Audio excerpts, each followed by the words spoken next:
ভোরের আলো যখন মাঠ ছুঁয়ে পড়ত, শিশির ভেজা ঘাসে গরুর পায়ের শব্দ শোনা যেত।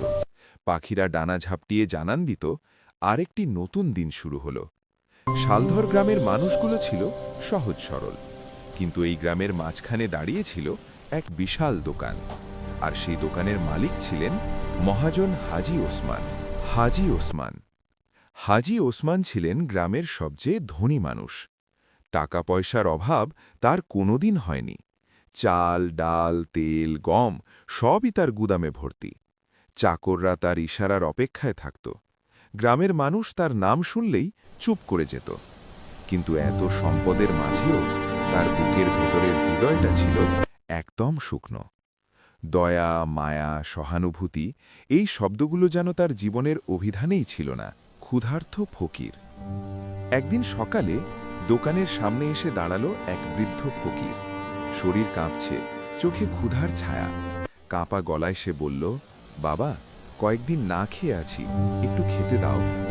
হাজী ওসমান বিরক্ত হয়ে তাকাল। কর্কশ গলায় বলল, আমার দোকান কি লঙ্গরখানা? এখান থেকে চলে যা। ফকির মাথা নিচু করল, কিন্তু হাল ছাড়ল না। খিদে খুব খারাপ জিনিস বাবা, আল্লাহর নামে কিছু দাও।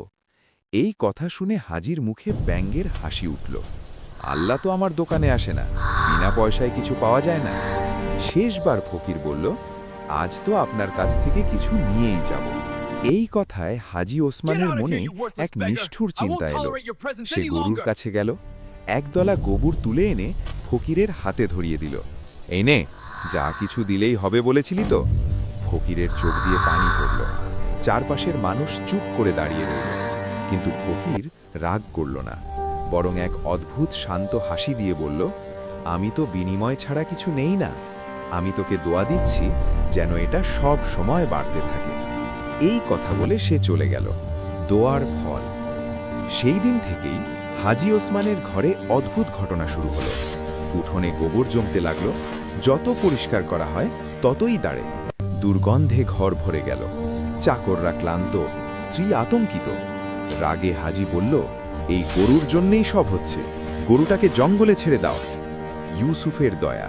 জঙ্গলে কাঠ কাটছিল এক গরিব মানুষ, নাম তার ইউসুফ। সে দেখল একা দাঁড়িয়ে থাকা গরু। আহারে বেচারি, তোকে এখানে ফেলে গেল কে? মায়া করে গরুটাকে বাড়ি নিয়ে এলো ইউসুফ। পথে দেখা হলো সেই বৃদ্ধ ফকিরের সাথে। ক্ষুধায় দুর্বল ফকিরকে দেখে ইউসুফ গরুর দুধ দোহন করে খাওয়ালো।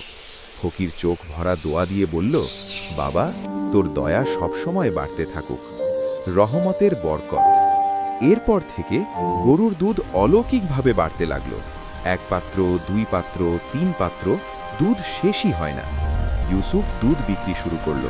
অভাব দূর হলো, ঘরে শান্তি এলো। লোভে